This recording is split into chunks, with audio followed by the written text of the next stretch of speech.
I'm Tas Mellis of The Starters, and you're listening to the Double Clutch Podcast.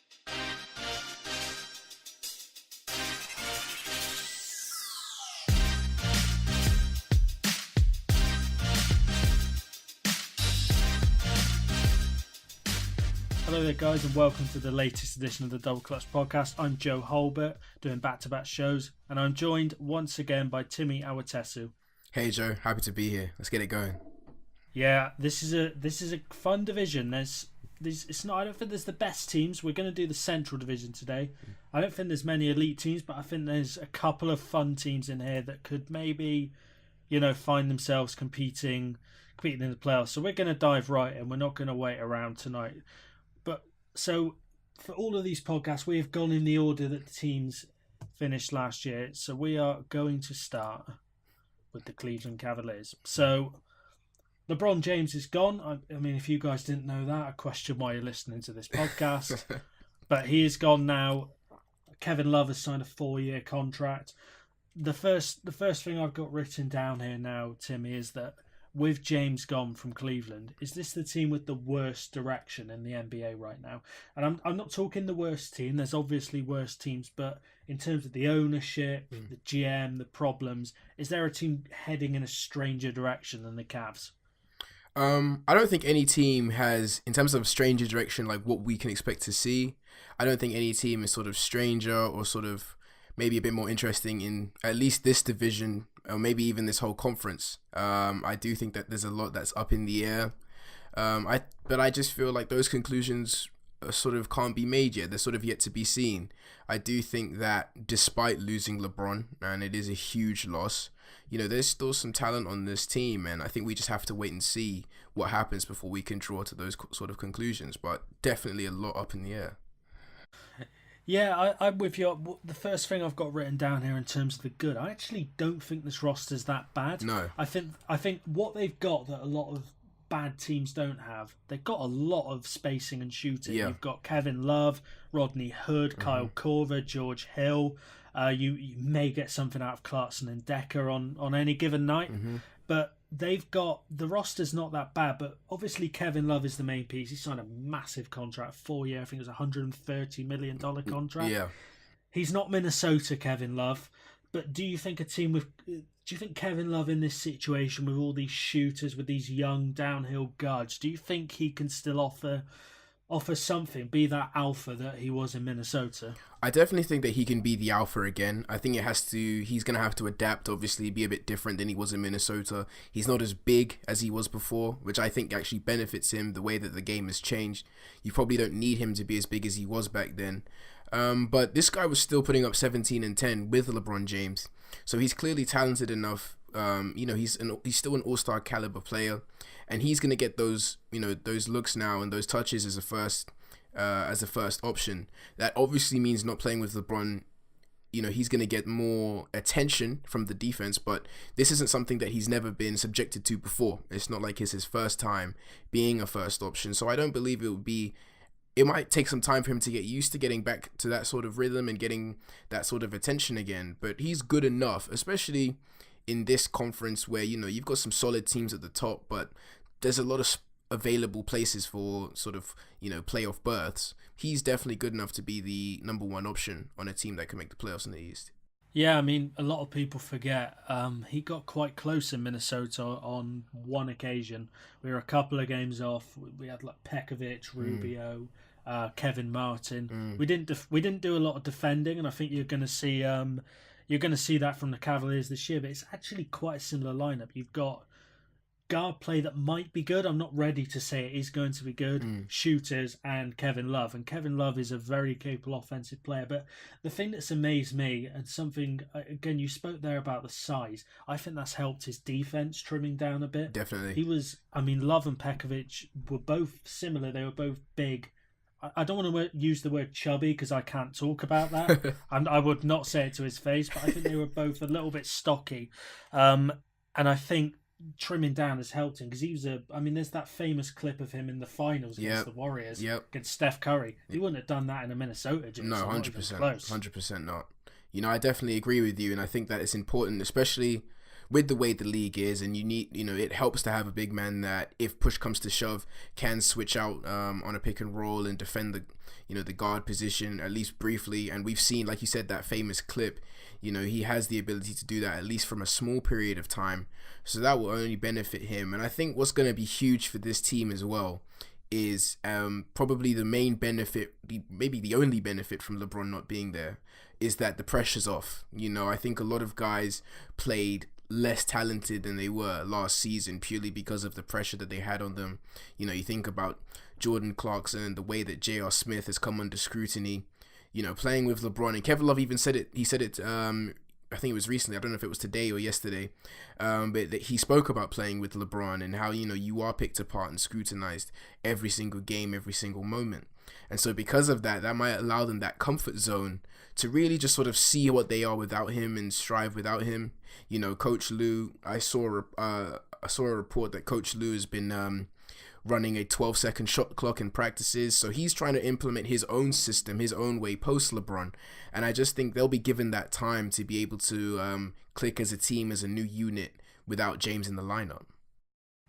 Yeah, I'm glad you brought up Lue, because that helps us transition into my next sort of discussion, which is, so Tyronn Lue, a lot of people have bashed him over the last couple of years.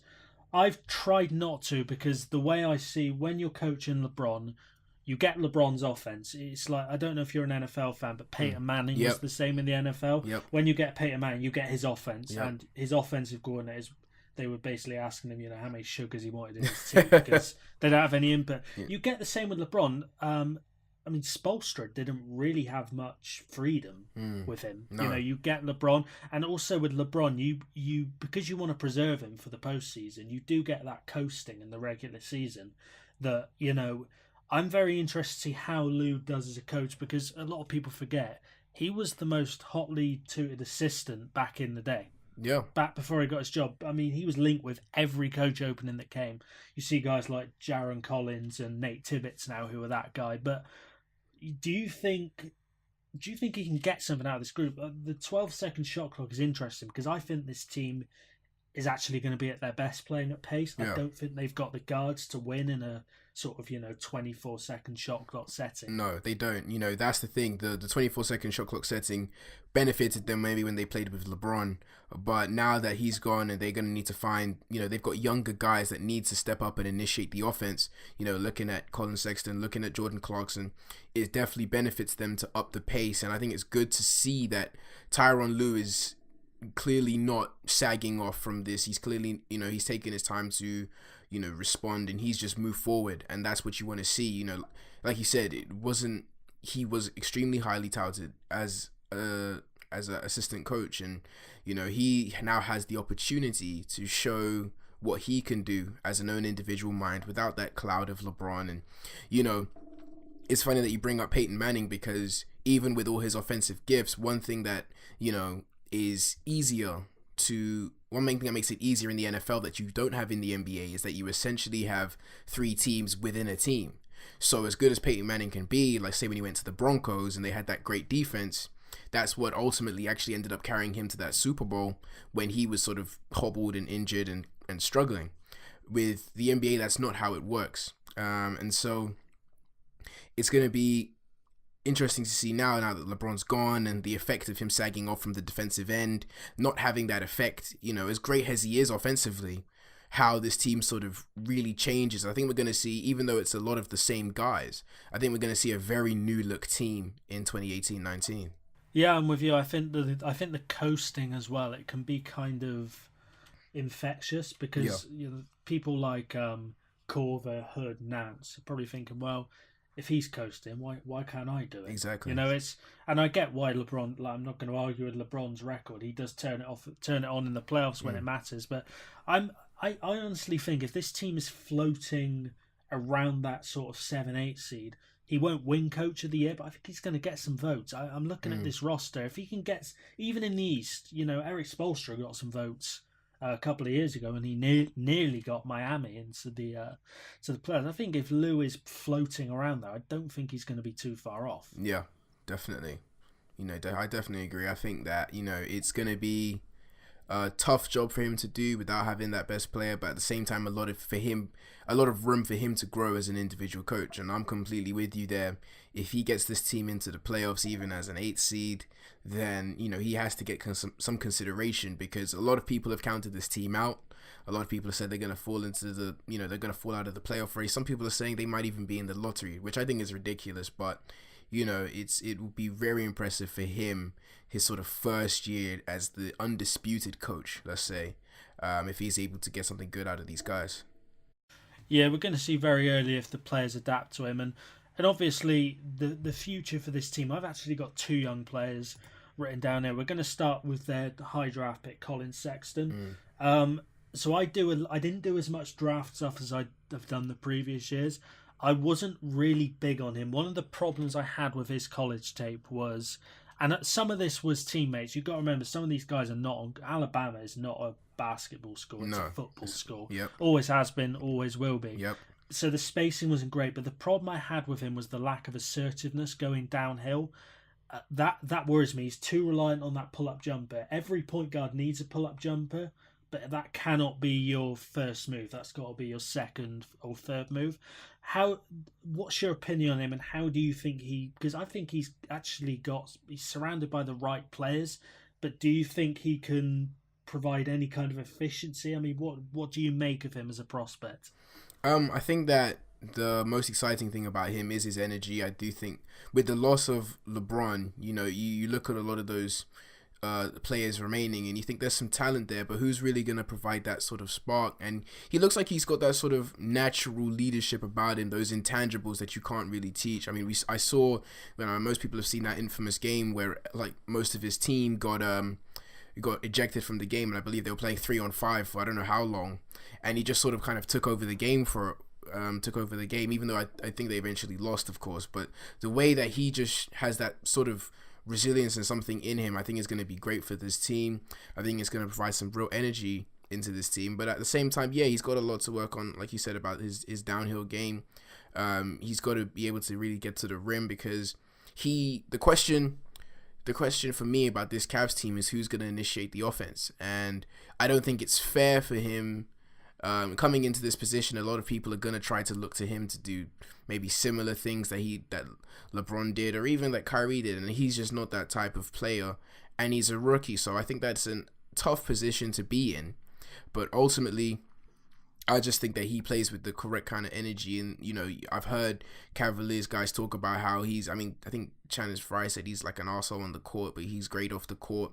They seem to have grown to him, and that's what you need, ultimately for this team moving forward. So I think there's a lot that's yet to be seen with Sexton.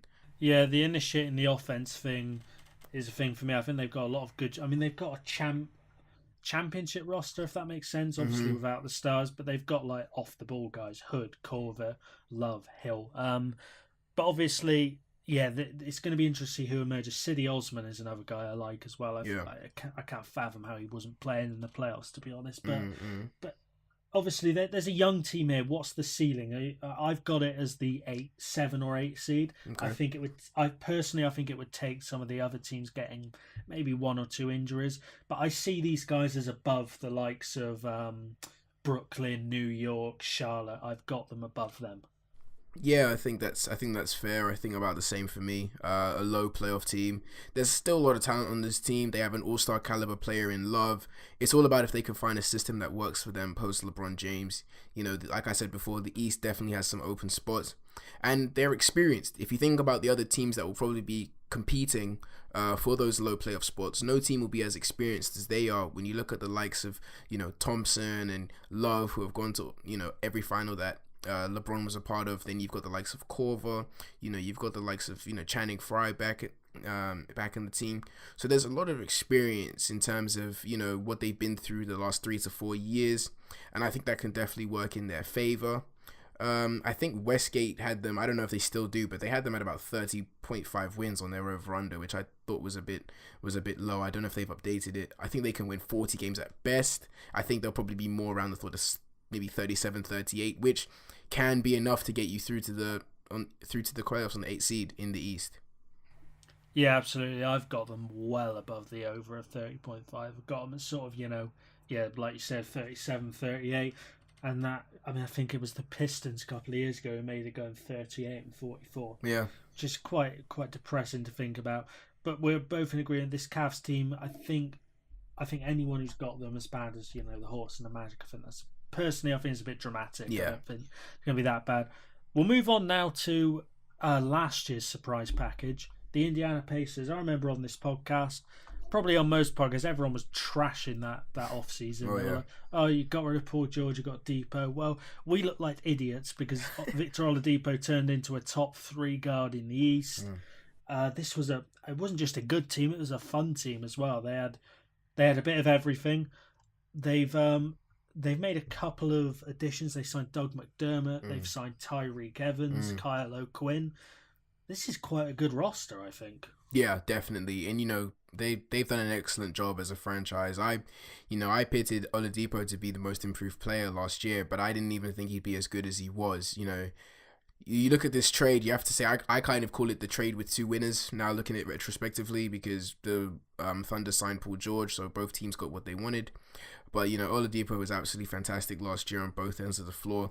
And you're right, this team is deep. I thought it was relatively deep last year, and it's made some really good pickups. I think Tyreek Evans can be great for them as someone who can initiate another option to initiate offense, and I think he can be an interesting player for them in the postseason should they get there.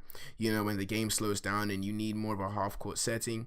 Doug McDermott and what he can do shooting wise with all the players and playmakers that they already have to provide another wing player to sort of sit in the corner and drain threes. We saw how good Bogdanovic was last season. I think he's just going to get better. Sabonis, they got a lot of players that just really play hard, to be honest with you. Sabonis, Oladipo, Miles Turner. We've seen pictures of him. He's been getting some work in to really train his body. So he didn't make the leap that everyone thought he would this season. So if he's able to just sort of get back on that trajectory, then again, they'll really be something. And they've just, like you said, they've got a lot of talent that I haven't even mentioned. Corey Joseph, TJ Leaf. They really do have a team that can go sort of 9 and 10 deep in terms of playing, talented players. Yeah, I love the Evans lineup. He is going to be playing with the bench, which interests me. They're going again with Darren Collison at the point guard. Yep. So this is where I'm getting into the next sort of discussion. It looks like they're going to go with Darren Collison, Victor Oladipo. I believe Bogdanovic is injured, so Evans might find himself coming in. But basically, they're going with this Collison-Depot backcourt, and I'm looking at the numbers for last year. The starting lineup was actually pretty, I don't want to call it average because it had a positive net rating, but it was very barely. So I'm talking the Collison, Depot, Bogdanovic, Young, and Turner. They were better when Sabonis came in for Turner, and they were also better when Corey Joseph came in for Collison. Do you think at any point Nate McMillan will look at this starting lineup? Because Nate McMillan strikes me as quite old school. I think he's one of those guys, if he sees his team winning, he's not going to edit it. But no. I'm personally wondering with all this depth if that maybe can be a good thing, because it's going to create that competition for the starting lineup.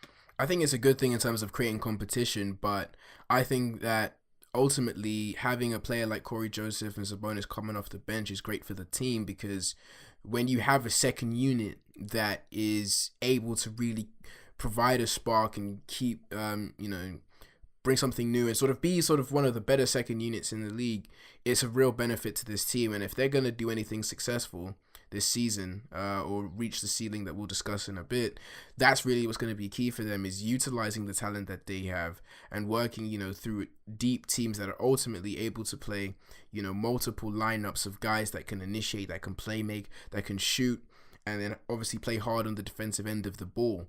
I don't think there's anything wrong, with Nate McMillan having this sort of, small spoil of riches, being able to turn to various guys if someone doesn't have it, or someone comes in and, Sabonis might come in and get a quick, 8 and 8 in a short span of time. I think that's something that's going to make the Indiana Pacers a real tough opponent this season. Yeah, I'm with you. It's a cliche that we get in our sports coverage over here. It's a nice problem to have. He's got a lot of competition, and one thing that's amazed me, Kyle O'Quinn, who I rated as one of the best bench players in the league in terms of contract. I don't even think he's in their rotation. They've got a lot. I think he's still going to go with Al Jefferson. They really like what he brings to the team. But obviously, when I watched that series against the Cavaliers, I personally felt they should have won it. I think they outplayed them. I think McMillan's aggressive pick and roll scheme just completely took away Kevin Love, and it meant then you were relying on Hood and Korver to generate their own offense.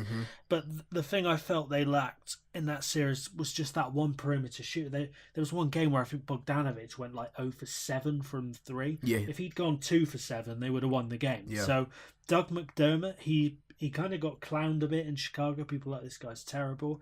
He really revived himself in Dallas, and I think this is a very good pickup. I actually think it's game-changing. And when you talk about this bench, this is a slight hot take, but I'm comfortable with it. I've looked at every bench unit. I think this can be the best bench unit in the league. Wow. I think Tyreek Evans is my favourite for 6th man of the year. Okay. Sabonis, he's not as good as his dad, but he's good. He's a great passer from the post. And I actually think Sabonis and Turner don't work together. I think if you can stagger their minutes, this is they've got 48 minutes of very good centre play. Yeah, definitely. And, that's what I'm saying. This, competition is great, but at the same time, you saw it with what made Houston so successful last year was that they had, in James Harden and Chris Paul, they had 48 minutes of great play from the point guard position. There's absolutely nothing wrong with having multiple players to provide you with that opportunity to basically play full 48 minutes of great play from various positions, and that's what's going to make Indiana so dangerous. I like your take about Tyreek being the 6th man. I still think that Dennis Schroeder might take it. I think that he's going to really revel in Oklahoma City, but I think that Evans is going to be a serious candidate, especially being the initiator of that second unit, as you've said. So earlier I admitted I got the Pacers wrong last year. One of the very few takes I didn't get wrong, so one I had was I had actually had the Atlanta Hawks making the playoffs. But we'll forget about that one. But one of my things, and I've long been a Tyreek Evans fan. A lot of it is bias. He was the first jersey I bought, Sacramento Kings jersey. It was on offer, great purchase. But I think he was absolutely brilliant in Memphis. He was like the only thing on that team worth it. I think one of the notes I got written down here, I'm fascinated to see what backcourt they go with in crunch time. Because as I like Collison, I think he's very solid. But having an Evans Oladipo backcourt, you have got 2 very good isolation players there. And even if you don't want to go iso, they're both very good in the pick and roll. They can both make plays. I'll tell you what, I'm really liking the look of that backcourt, and I think it increases their ceiling in the postseason. Definitely.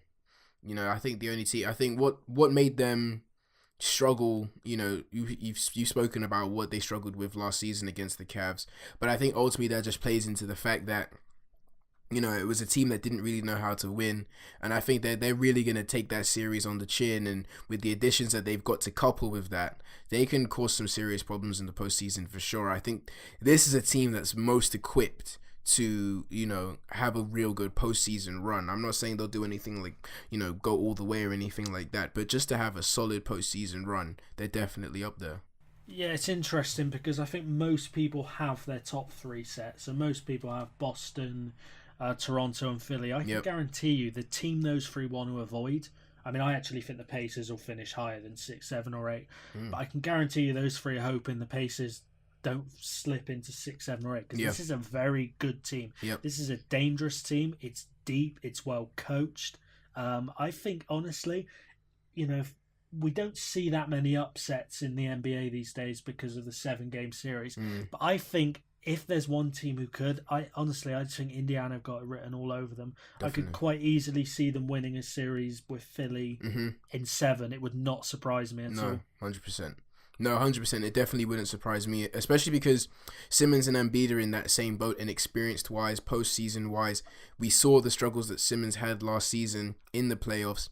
Obviously it's a year on, and he would have learned and taken from that, and Markelle Fultz is back in the fray.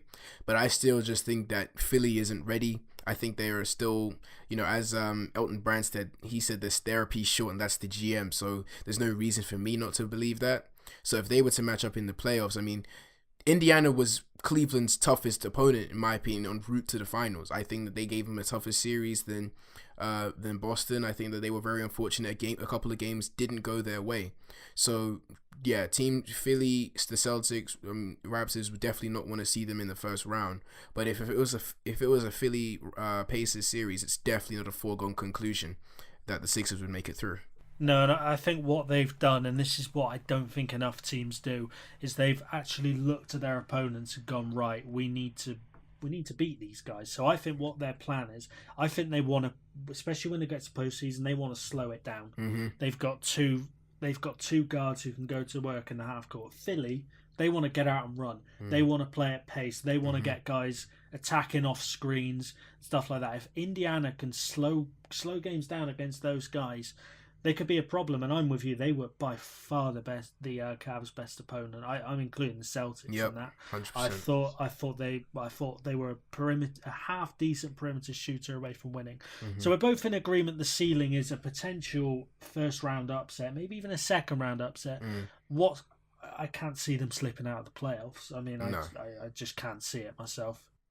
No, my floor is literally them as a 7th or 8th seed. That is like the worst situation. I can't see them falling out of the playoffs. I mean, Vegas has them at 47.5 wins. I've got them slightly over at 48, which is the same amount of wins as last season. But there is, barring maybe some catastrophic injuries, say if Oladipo was to go down, I can't see them falling out of the playoffs. No, and one of the things, there's a slight section of NBA Twitter that are Pacers deniers, and one of the things they point to is that the Pacers shot, I think, the highest clip from mid-range in the last 5 years. So a lot of saying that's not sustainable, but I think the GM knows that. That's why he signed Doug McDermott. That's why he signed Tyreek Evans. McDermott's an excellent shooter. Evans is a plus shooter. So. And that's the thing. I think a lot of teams who have a good season, they just roll it back. Yeah. Whereas Kevin Pritchard's actually gone, well, actually, we can get better. We can improve. I think it's a very ambitious off season. I really do. Definitely. And that surprised me because this team really, under Larry Bird towards the end, they fell apart. But another team who, again, some people tipping for an upset. We're going to go on to the Milwaukee Bucks now. So I'm very excited about this team. I thought, considering the young talent they had, the athleticism, they were absolutely dreadful to watch last year. Yeah. It wasn't just Jason Kidd, and I felt a bit sorry for Joe Prunty because he came in. It's not a lot you can do when you come in halfway through the season. You can't overhaul the playbook. So I think he simplified everything.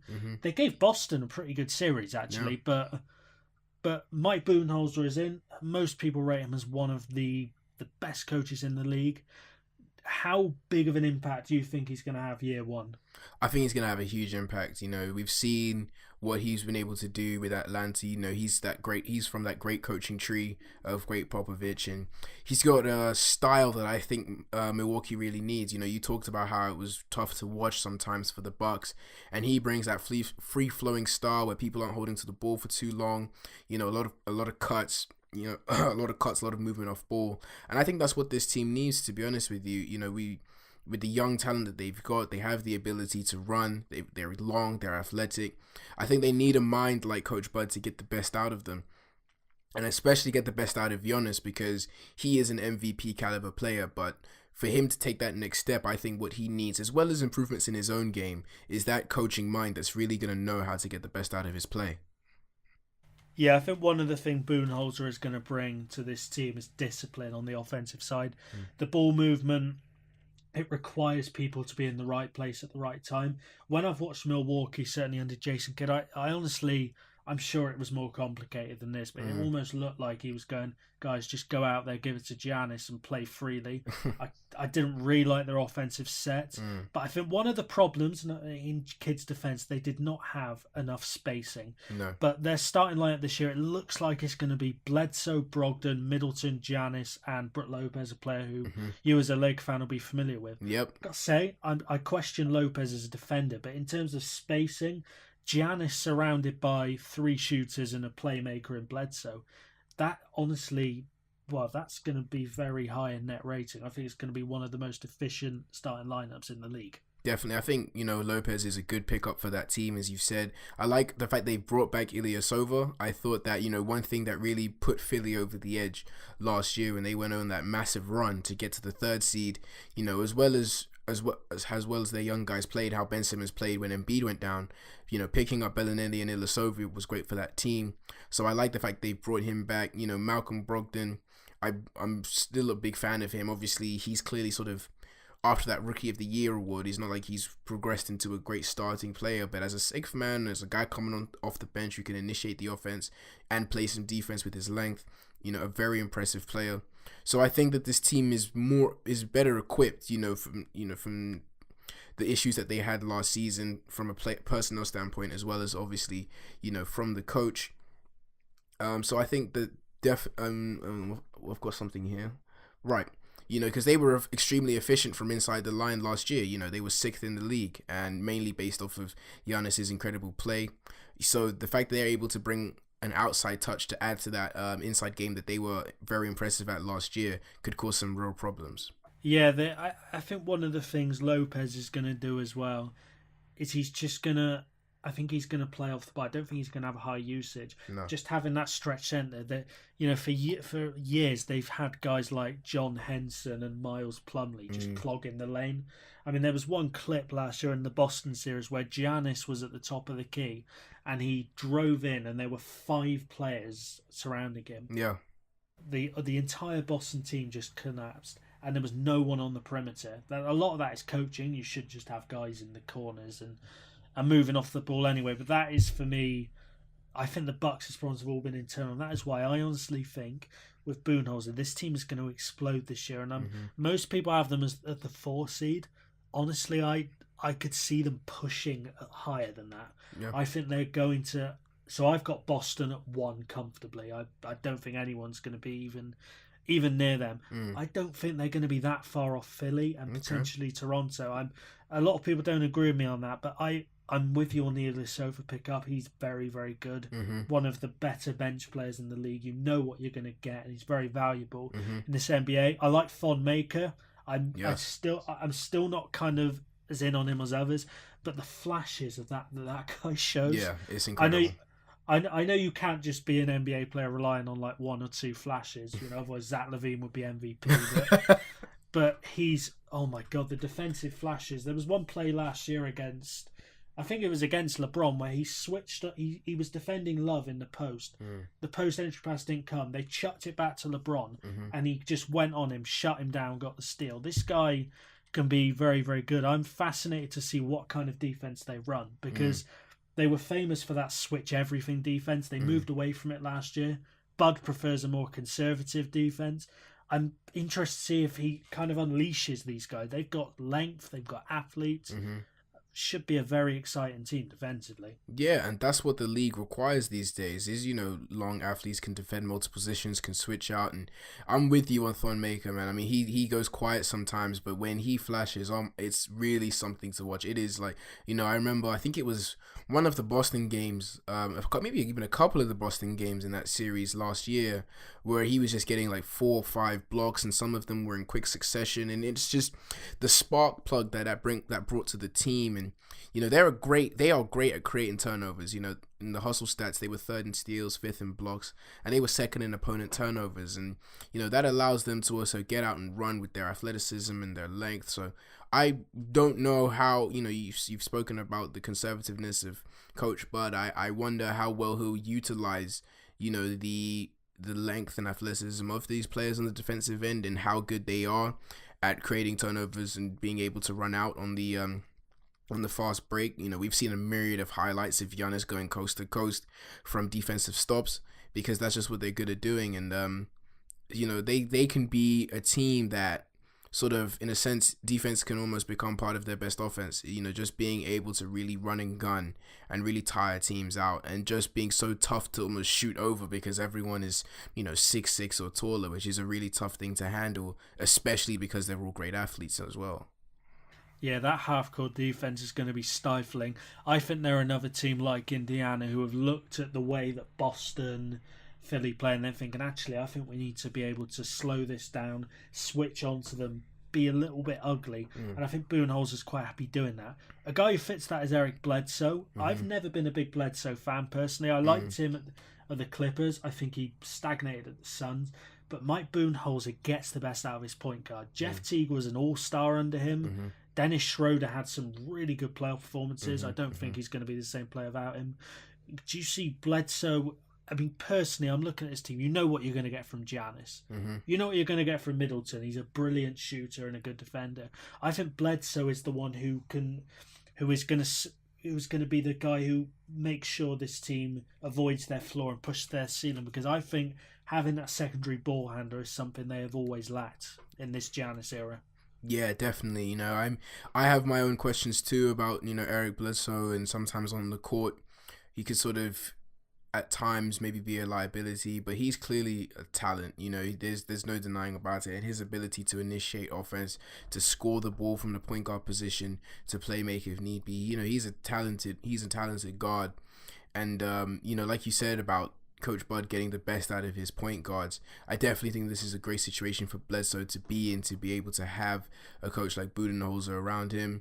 You know, he's had a training camp now with the Bucks, you know, obviously traded last year, so the fact that he's going to be fully worked and prepared for this Bucks lineup and had time to prepare, had most of a season to work with Milwaukee, you know, I think that will all work in his favor, and they're going to need him, to be honest with you, if they want to do anything important in the postseason. You know, Giannis obviously is your go-to guy and at times can be your primary ball handler, but they're going to need Bledsoe to really be on point when it comes to initiating offense and running the floor and having that level of temperance that we see a guy like Chris Paul have, you know, and what he's able to do for his team. If Budenholzer can get even a scratch of that from Bledsoe, then they'll be a really problematic team come playoff time. Yeah, and I think that's a good way to take us to the ceiling. My ceiling for this team is conference finals. I genuinely think, I mean, I've got Boston winning the East. I don't see why Milwaukee can't compete with that lot. I think they've got the best player in the East, in Giannis. I think they've got a solid surrounding core. Middleton's very underrated. Brogdon's a guy we haven't even mentioned. They got playmaking, they've got shooting, they've got a brilliant coach who won 62 games with a Jeff T. Kyle Korver backcourt. He's got much more talent than he had on that team. I think this team is very, very dangerous, and I could see him taking a Boston or a Philly in those conference finals to 7. I really do. That's reliant for me on two things. One, Eric Bledsoe becoming a little bit more assertive, and two, can Brook Lopez function in the playoffs? And that's when we talk about the floor in a minute, I'll get into what I mean by that. But what's your ceiling for this team? Yeah, I've got the same actually. My ceiling is a trip to the conference finals. I've got slightly different factors that will determine that. I think that they would need to avoid both the Raptors and the Celtics in the second round. I don't think they would beat either team. I'm really keen on the Raptors this year.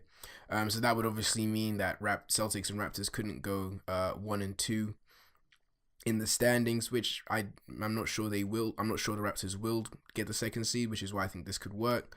But yeah, if they're able to avoid those two teams, I think that they can definitely get to the conference finals. Same with Indiana, they can give Philly a run for their money. Like, they've got, if not the best player in the East in Giannis, it's a toss up whether you believe maybe you want to give it to Kawhi or something. He's definitely easily top 3 in this conference. And so, you know, I think Vegas had them at 46.5 wins. I do think that they'll need to adjust across the season, which is why they'll probably end up about 47, 48. But during the postseason is when they can cause some serious problems. And if all goes to plan, then conference finals for sure. Yeah, this is a good roster, and because of that, I don't see the floor slipping out of the playoffs. When I talk about the floor with this team, I'm talking about in the postseason. My worry is Brook Lopez. So I don't know if you remember the Thunder when they got into the playoffs a couple of years ago. They had Cantor at center. Yep. And there's a very famous clip where the Rockets run one of their alley-oops, and Cantor's, I mean, he can't defend. And Capella just sneaks it behind, and the camera goes to Billy Donovan, and you can literally read him. He says, "Can't play Cantor." So and his minutes went right down from that moment. That's my worry. That's going to happen with Brook Lopez. I'm looking if they're playing a sort of, I don't think they'd have the problem against someone like Toronto, Valanciunas and I think Lopez can handle him. I'm looking at maybe a Miles Turner, an Al Horford. I don't think he can defend those guys. And I think if you take him off the court, which you might have to if he's getting slaughtered inside, but that really affects spacing. I don't know if they go with Giannis at the 5, but as good as that sounds, you don't want Giannis crashing the boards because that's a waste of energy in my opinion. So that is my flaw, and I think if that conundrum comes to thing, I could see him slipping out in the first round. Yeah, I mean, my flaw, I've got them literally, my notes say same old, eke into playoffs, first round exit. And, with Brook Lopez, I obviously watched him a lot last year for the Lakers. And, defensively, he had his problems as he can be a liability in that sense. But one thing that was quite interesting, he was still pretty solid as a rim protector. In the playoffs, I think that someone that would become important again would be Thorne. I think, I don't know why I was so interested to watch the last 2 playoff runs of the Bucks, short as they were, but I felt like Thornmaker really sort of made a name for himself in those during those occasions, and I think that that's someone that they're going to have to lean on. As much as that will affect spacing, I think that obviously the way that the game slows down, slows down in the postseason, you would like to have that sort of pick and pop or floor spacer option at the 5, but just what he's able to do in terms of the playoffs is so much about energy and momentum, and what he provides on the floor, I think that can potentially offset Brook Lopez's potential liabilities when it comes to the defensive end, which will allow him to get some valuable minutes as a floor spacer when the time comes. Yeah, I think all I'll say on Thornmaker as well is if that guy develops a 3-point shot, look out. This team is going to be even better than they are now. But we'll move on. We'll move on to another team who I don't think are going to be making the conference finals. They could make me look stupid. We'll go to the Detroit Pistons. The Pistons were started last year like a house on fire. Then reality set in. Avery Bradley isn't actually very good at offense. But they were running it through him. They made, in my opinion, a panic trade. They went all out for Blake Griffin, a 30-year-old with dodgy knees.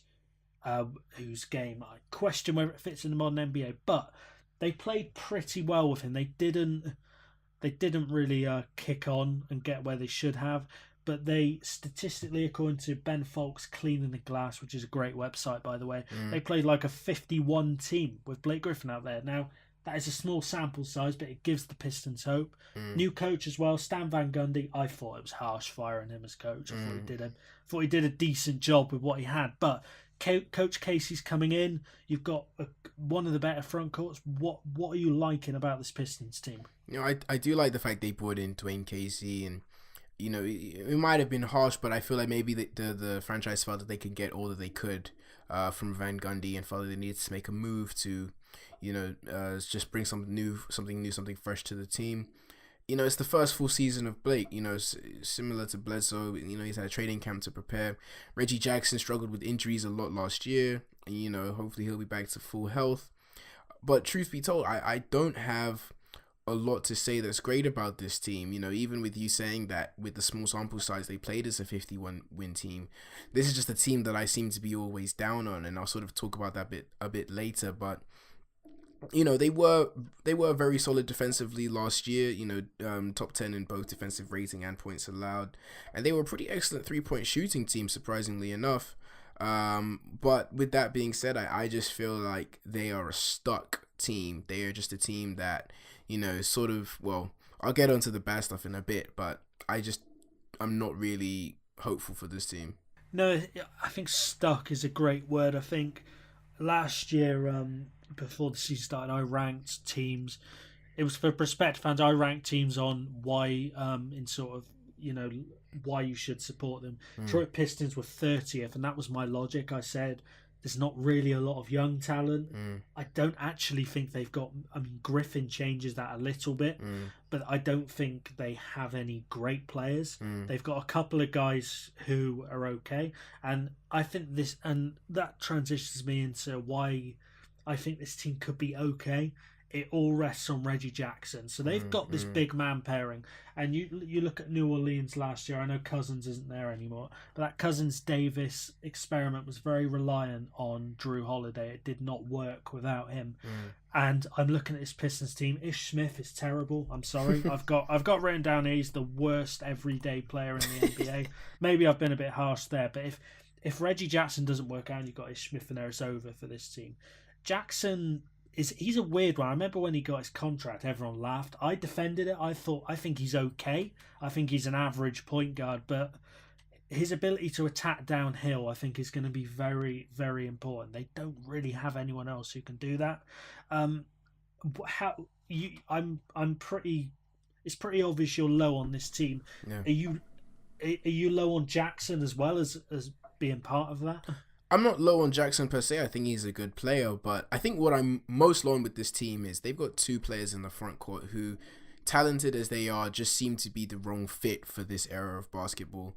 You know, you look at Andre Drummond and what he's able to do, and obviously Blake Griffin, who came into the league with no jump shot, but has since expanded himself to become slightly below average shooter. I just don't believe that they're the type of players that you need to do anything, great in this in the current NBA environment. And I think it's part of the reason that they need to put these guys together and give them the contracts that I think they're on two terrible contracts, is because it is Detroit. And, ultimately it's not going to be easy for them to attract that kind of talent that's going to take them to any sort of next stage. So, like you said, they've panicked into Blake Griffin. They've given Andre Drummond this huge contract. But ultimately, talented as they are, these aren't the players that you need to get it done. I do think that Reggie Jackson will be a huge addition to have him back healthy, having come back completely healthy, because they did miss him at times, especially as when the Blake trade happened, he still was in and out of his health, and his ability to obviously, he's I maybe give him a tier 3 point guard, which is good in this league. He's not a bad player by any stretch of the imagination, but my problem is, like I said, going on this stuck team, I just feel like they are, solidified in this sort of position where they will never be good enough to sort of progress and attract the players that they need to, but they won't be bad enough to say, build through the draft and be able to, move into anything new. And especially with the contract situation, I just don't see them going anywhere. They're just going to be, I've got them, I think I put down something about the Cavs when I said the worst thing about this team is that they could be the Detroit gradient. And what I mean about the Detroit gradient is you're just sort of maybe 8th, but most likely 9th and 10th seed, and you're just there's nothing going on for you every year, because you're never going to be in the lottery, but you're never going to be in the playoffs, and you're never going to attract anyone. So what direction are you going in? Yeah, that reminds me a lot of the Devin Harris and the Al Jefferson Utah Jazz. Like, they were always kind of up there, but not really. And another thing about this team as well, I'm pretty much with you on the fact that I question the direction. There's a lot of health concerns with this team. Griffin's missed a lot of time. Reggie Jackson has got terrible knees. He's had I think 3 knee injuries in the last couple of years. That's a problem, because if he goes down, you're left with Ish Smith and people like that. This team has one of, for me, the highest difference between the floor and the ceiling, which we'll get to in a minute. But in going a little bit more positive, a guy I like, and it's someone who has been moved out of the starting lineup. I like Luke Kennard. So Kennard I felt sorry for, because he's always going to be remembered as the guy who was taken before Donovan Mitchell. Now, they should have taken Mitchell. That's great in hindsight. I think Kennard is actually a very good player. 41% from 3 as a rookie. That's very impressive. Decent defender. But they're not starting him. So they're going to roll. Casey pretty much hinted yesterday that he's going to go Reggie Jackson, Reggie Bullock, Stanley Johnson, Blake Griffin and Drummond. I'll tell you what, I'm looking at that front court and I'm just thinking, where's the shooting coming from? Stanley Johnson is a 30% 3-point shooter. That could get quite ugly, because it's not like Jackson is a good 3-point shooter either. No. That's the thing. It's sort of like you look at the front court as almost being a microcosm of the whole team. You just feel like the whole the whole lineup is slightly out of date in that respect. And I agree with what you say about Kennard. You know, I didn't really track much of him last season, but I did hear about some flashes here and there when he was on the court. Obviously an excellent shooter, but yeah, this team is just, you know, and it doesn't surprise me as well that they stagnated sometimes, you know, when it came to the offensive side of the ball on pace and movement. They were I think they were bottom 10 in the league in pace, you know, and it's fitting when you see the players that they have. When you look at a Drummond, when you look at a Blake Griffin, even a Reggie Jackson at times, this team is just a team that's going to slow the game down but not get anything substantial from it. And I think that's really troubling for me to look at them going forward.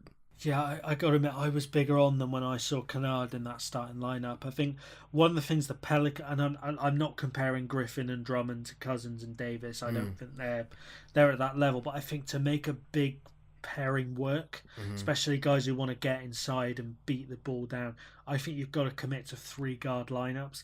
I'm very concerned about Stanley Johnson. I think he's one of those players who we spoke about flashes a minute ago. But the problem with Johnson is he's been having these flashes since he was drafted 4 years ago. I don't think it's ever going to happen with him. I don't think the outside shot has developed enough, and I just don't think he's skilled enough to be a small ball 4 on the offensive side. So I'm a little bit concerned about this team, and I think a lot of this is Casey. I think one of the things about Dwayne Casey is he likes to play players in their traditional positions. He doesn't really like to go small very often. That was one of the knocks on him in Toronto. I've got to admit, I just don't, and we'll transition now to the ceiling. The 8 seed at best. I'm looking at teams that are 100% better than them. Boston, Philly, Toronto, Indiana, Milwaukee, Washington are probably better than them as well. Definitely. And then, so they're competing with Miami, Charlotte, and Cleveland, as far as I'm concerned. Yeah. I just... They're probably more talented than those teams, but just putting the 5 best players on the court doesn't always work. You've got to have balance. This team lacks balance to me. I think they lack outside shooting, and I think they lack health. So, yeah, I mean, but, you know, should a team be aspiring to be the 8 seed? I can understand if the Sacramento Kings wanted to be the 8 seed, because they've not had anything for a while. But they'd have a parade. God, they would. City would. They'd be rioting, but... Like the Pistons, should they really, like, what's the 8 seed going to do for them? They haven't really got many young players. Drummond, I mean, I guess we should talk about him in a bit of depth. I think he's okay. I think he's a solid rebounder. But if you're paying Drummond all that money, you are doomed to be the 8 seed. I just don't think he moves the needle enough, and I don't see what he can add to his game that just puts the Pistons beyond this. I mean, you know, just being a decent team is all right for some, but I don't know. I personally just think you should aspire to a little bit more than that. Yeah, definitely. You know, I mean, I've got similar ceiling as you, sneaking into the playoffs at best, 8th seed. I think Westgate has them at 37.5 wins. I've got them at 36. But yeah, just to go on your point about Drummond, you know, when you're paying someone that much money, he's obviously one of the better rebounders in the league. But, you know, you can't have a player who can only dominate from within 6 feet in this league anymore. That's just the problem. And, you know, it'd be well enough to even say, okay, this Detroit thing isn't working, let's blow it up. But these 2 contracts in the front court are just so bad. You know, who's taking them? You know, and there's who's taking them. And when you talk about Drummond's main skill is rebounding, but how valuable is that? I mean, the Warriors play Draymond Green at center when they're at their best. Like the Miami Heat teams with LeBron, they were notoriously historically terrible at rebounding. Rebounding is nice. The way I see rebounding, it's a nice luxury to have. But just because you're good at it doesn't mean you're going to be a good team. No. And you can be a very good team being quite crap at it. Whereas stuff like 3-point shooting and assists, you can't be a good team without those. So I'm with you. These contracts are untradeable. I think Jackson's is untradeable. No one's trading for a guy with dodgy knees. No. I'm looking at his team forward. I like Bullock and Kennard. I think they're great. I think they're solid side piece. I don't see where the internal improvement comes from this team, and that is why my floor for them.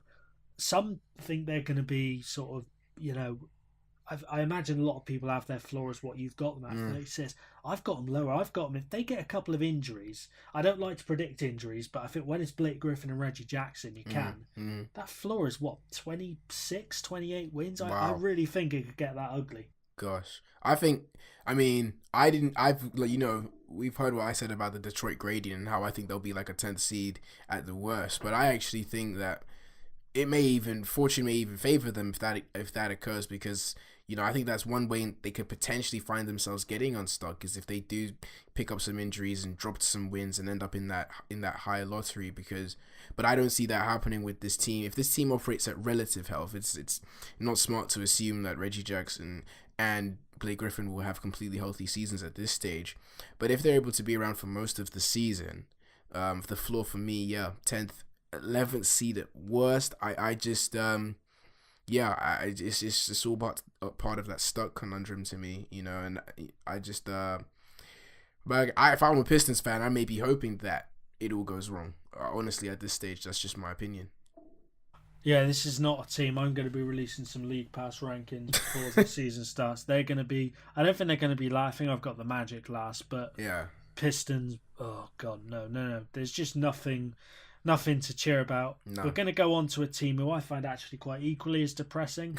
The Chicago Bulls. Yes, we do have to talk about the Chicago Bulls. So they've, for a team with that much history, they still have Garpax, who as far as I'm concerned, are the worst front office duo in the league. The season they were actually, I had them pushing sort of the 9 or 10. This was until Larry Markkinen got injured, so he's going to be out for a couple of months. That's a big blow for this team. What it's going to do, it means Jabari Parker is coming into the starting lineup. You've got Parker and Levine in the same lineup. That's just not good for your defense. But try and find something good about the Chicago Bulls team. What are we thinking? I think a good thing for me is the draft pick, Wendell Carter. I think he really looked excellent in the summer league, and I think he's a very exciting young prospect. He's about 6'10", can obviously shoot the deep ball, pretty skilled inside and outside. And I like the fact that I think that was a great pickup for them. And some people are saying that he is a sort of sleeper for sort of all-rookie first team rookie of the year. That remains to be seen. I don't think he will do that because of someone like Luka Doncic and what we've seen from Ayton already in the preseason. But I think he's going to be a very impressive talent.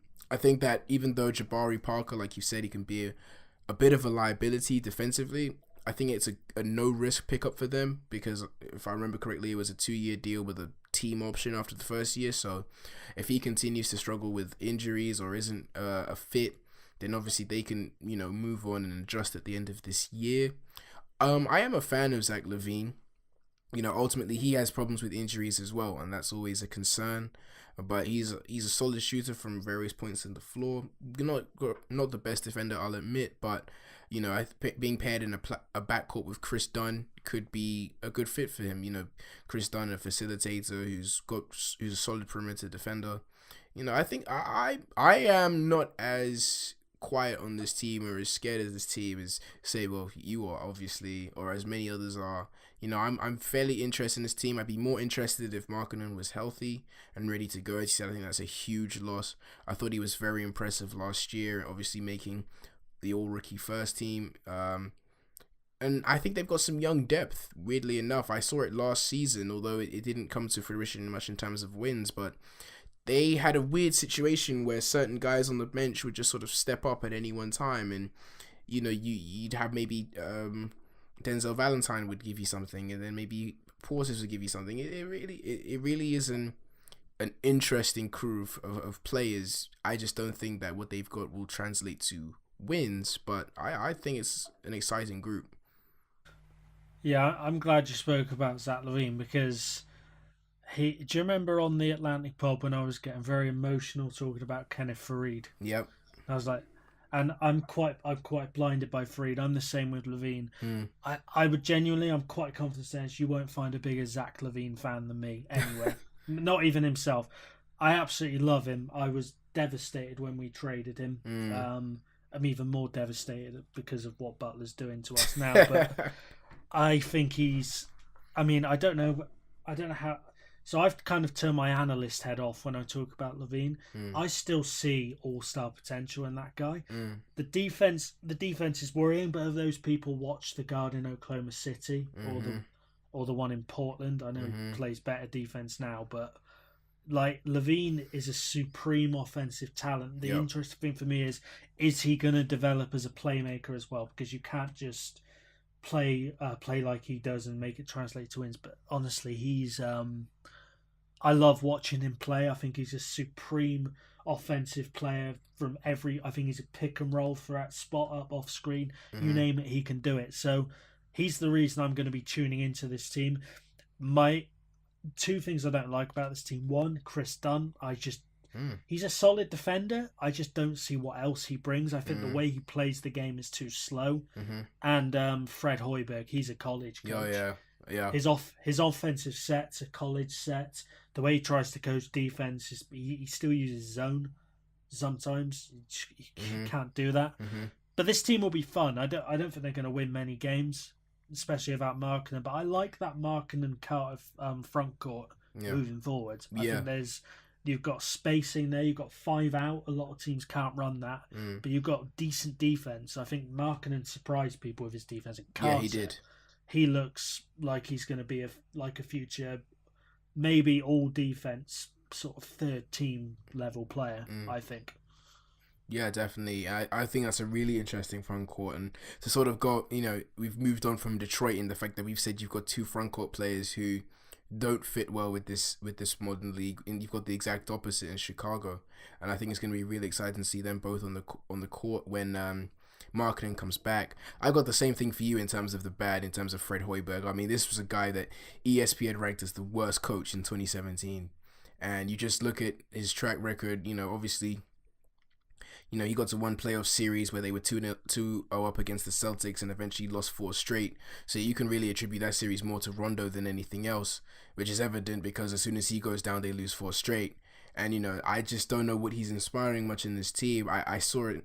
I found a stat that I thought kind of amazed me last season. I mean, they obviously lost 55 games, but 25 of those losses were by a margin of 15 or more, which I thought was absolutely staggering. I just don't know what he's doing out there that he doesn't seem to be able to, I mean, it's like when it rains, it pours with him coaching the team, and they've got a lot of young talent. So I believe that if things still seem a bit sour this year, it'll be time for the Bulls to sort of make a move in terms of moving from Fred Hoiberg, because the talent is definitely there in some sense. If they're able to maybe pick up, I don't know what they'll be able to do in terms of picking up anyone in free agency. I'm not sure if that'll be a big option, but even if they find themselves in the lottery again this year, eventually it's great to stockpile young talent, but you got to start getting wins from it, and I don't think Hoiberg's that guy to do it. No, I don't have him as the worst. I've got him bottom 3 with Scott Brooks and Dave Yeager. They're the 3 I see as the worst 3 coaches. I think he'd be a good college guy. I think, if the Bulls fire, I don't think they will, because I think Garpax is still convinced he's the man because they fired Thibs and this is why they did it. They thought Hoiberg was the guy, but if he got fired, like so many college teams would be on the phone the next morning. But that's what he is to me. He's a college coach. I think he's too loose with the way he tries to coach the game, and I think a guy who is going to suffer because of that is there. I mean, why they made a big free agency signing is beyond me. I don't think rebuilding teams should. But they signed Jabari Parker to a 2-year, $40 million contract. I don't know what he did to earn that. I mean, yeah, there's a promising player in there. He's also had 2 ACL injuries. I can't fathom why they did it. If they'd done it to a guard, I would have understood. But you've just drafted 2 big men in the top 7 back-to-back years, and you go, yeah, let's bring in another power forward. I just don't get it. Yeah, I mean, it's interesting. I don't know if they'll try play him at the 3 at times. I'm not really sure how they're going to work him into the team, But ultimately, I do think this would be a project that there isn't a lot of risk taken. Yeah, they paid him $20 million a year, but they gave him a team option. So really, you're talking about 1 year that you're stuck paying him. And before the injury started kicking in for Milwaukee, this was a 20-point per game scorer. A guy who was sort of seen as a second option to Giannis. So, I'm not sure if I'm an optimist about the Bulls, but I'm not as I'm not really perturbed by this signing. I think I'm less perturbed mainly just by the fact they can get out of it this summer if need be. But I'm not sure how they're going to make it work when Markkanen comes back. That's a lot of forward play. But again, they're not, at least they're not stuck a long time with the move if it all goes to pot. No, and another guy who complicates that front court is Robin Lopez. I don't think I feel sorry for another player more than I do him. I think he's a solid centre just on a team that for me is going nowhere. Something I've got written down here, more of the bad. I think the defense is going to be horrendous. I mean, I've got them actually. Not that I put much thought into this, but I think they're going to be last in defensive efficiency. Oh wow! I don't think the way they coach it is right, and I just don't. Especially with Markkanen out, I'd have moved them up with him in there. I would have moved them up a bit, but this is going to be an abomination. I don't trust Garpats to fix it. I also don't trust Garpats to get out of that contract. If the Parker one, I think if he gets another injury, they'll go, oh, we'll give it another year.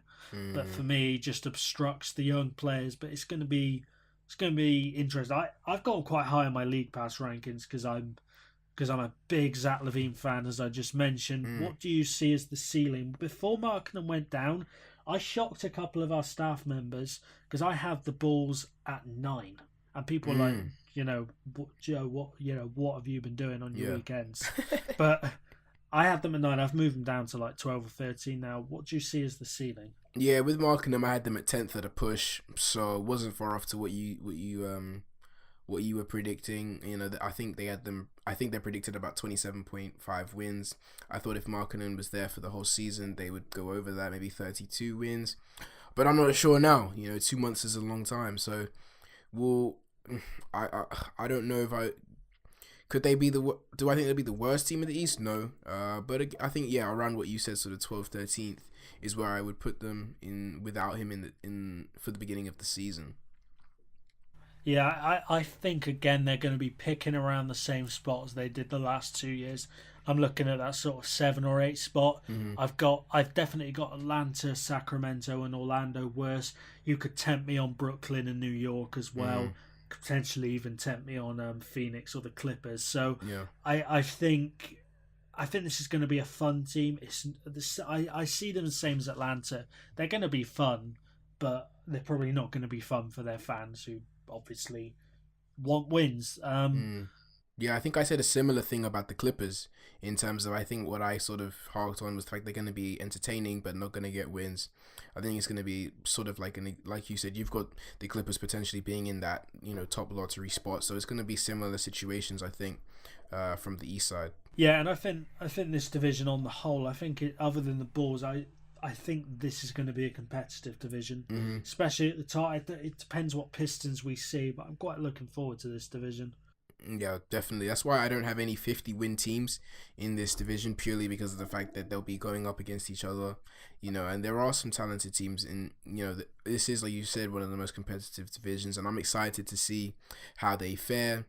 And especially now with Cleveland sort of being brought down a level, that space is open to see what Milwaukee can do, what Indiana can do in terms of taking over this division that has been dominated by LeBron for so long. Yeah, there's certainly a vacuum in this division. So that is the end of this show. We've got one more to come. It's going to be the Southwest, so that's the Mavericks, Spurs, Rockets division. Have you got anything else you need to add? Just wait. Look out for the guide. It's coming, people. It's coming. Yeah, as we've been podding, Matt has been putting screenshots, and I've got to say they look very, very good. It's coming this weekend, actually. Just tweeted that about 10 minutes ago. Oh. So that means everyone's done a lot of hard work has gone into that from everyone on the staff. But it's goodbye from me, goodbye from you. Bye.